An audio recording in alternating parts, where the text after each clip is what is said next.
This is the Mini Cooper S, but it's a weirder, more quirky Cooper S than usual. And that's because this one's celebrating Mini's 20-year anniversary of being back in the US. So thanks to International Mini for letting me have a go in the most Murican Mini yet. Over the years doing Downshift, I've spent next to no time behind the wheel of Minis, which now seems like a complete crime, especially considering I like weird cars. And these are some of the weirdest cars on the road. But you know another word for weird? Personality. And usually a Mini will put its personality on display with nods to its English heritage in exterior styling details that vary in subtlety. However, not the case here. To celebrate 20 years of Mini in the US, the Cooper S swaps out the Union Jack for the Stars and Stripes. And we'll get into that when we do our exterior walk around, but what I'm interested in here is whether or not this is a normal Cooper S or something a little different. Well, it gets the same 2-liter turbocharged 4-cylinder making 189 horsepower and 206 pound-feet of torque. You get the same gearbox and the same 6.5 second 0 to 60 sprint. So if it looks like a duck, quacks like a duck, goes like a duck, well, it's probably a Mini Cooper S. And to me, that's perfectly fine because it remains then as a fun, peppy little 4-door hatchback. The steering has a little bit of a voice telling you what's happening up front. The damping is soft enough to really enjoy daily duty and stiff enough to encourage a little hustle from time to time. The brakes are solid and it doesn't sound like a rattle can like so many other 4-cylinders. So is it fun to drive? Yeah, of course, it's a Cooper S. And it's fun because it doesn't have a million horsepower. It's fun because you can drive the absolute pants off of it without going to federal prison. But some of the most fun things aren't even happening behind the wheel. So let's take a step outside and I'll show you what I mean.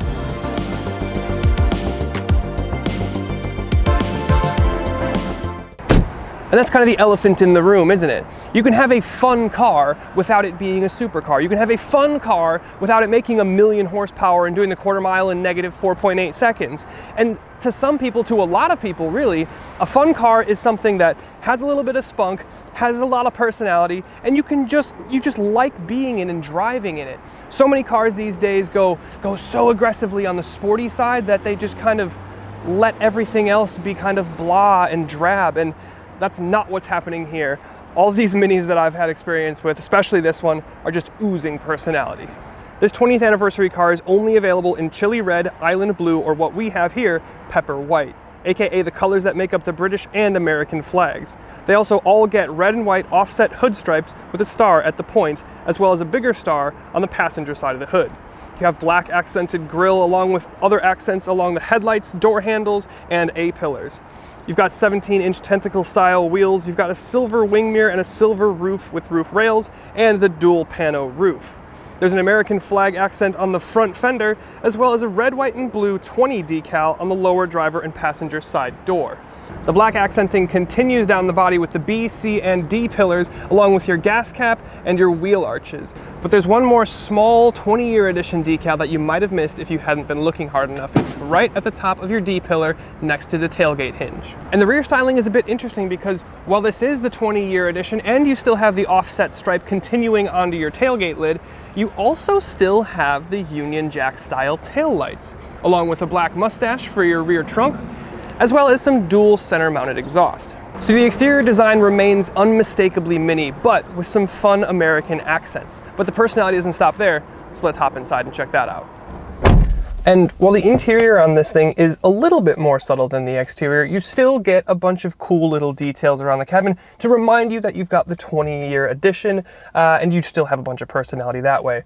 You have mirrored offset stripes from the hood and the tailgate on the passenger side of your dash and the driver's side of your dash. You also have a 20-year edition decal on the lower portion of your 3-pointed steering wheel. And if you open up any of the doors, you'll see that you have a nice reminder and a nice decal on all of your door sills.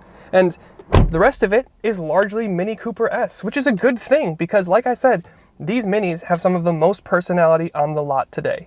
Most cars use rectangles to dominate the interior because screens are that shape and they simply fit the interior. Not Mini though. There are circles everywhere. The most dominating one though is on your center stack. The center light does stuff based on whatever you're doing. Does it serve a truly practical purpose? Not exactly, but sometimes those are the most fun things. If you adjust your volume, it goes up. If you back up and you get too close, you have sensors to indicate that you're green, yellow, or red too close to something. You've got climate controls, you've got fan speed animations, and of course, you have adjustments for drive modes. Another fun thing is you get toggles overhead and below to operate things from your ambient light to turning on the car. Again, most cars would use toggle switches to feel hardcore or like a fighter jet, but there's a sense of silliness and levity here that's just cool. But it's not all quirky shapes and fun gimmicks in here. You of course have things that you use all the time, like Apple CarPlay and Android Auto. It's not quite perfect though. It doesn't have a 360 camera, the phone integration isn't wireless, and the circle theme is cool and fun, but it does result in a slightly smaller screen than you may get elsewhere. And some of these things are more nitpicks than actual issues, but in terms of the actual practicality of the Mini, it's shockingly big on the inside. The rear seats I can actually fit in. You have a nice pano roof, a dedicated second row roof to bring in light and feel more spacious. The build is excellent, and the trunk is big enough, and you have a hatch for maximum practicality.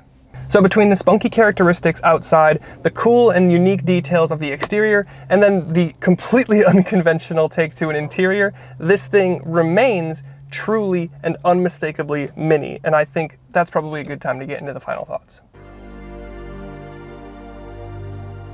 So there it is, the Mini Cooper S 20th Anniversary Edition. It's exactly what the name suggests. It's a Cooper S with buckets of playful, lighthearted personality, but this time with the Murican decal pack.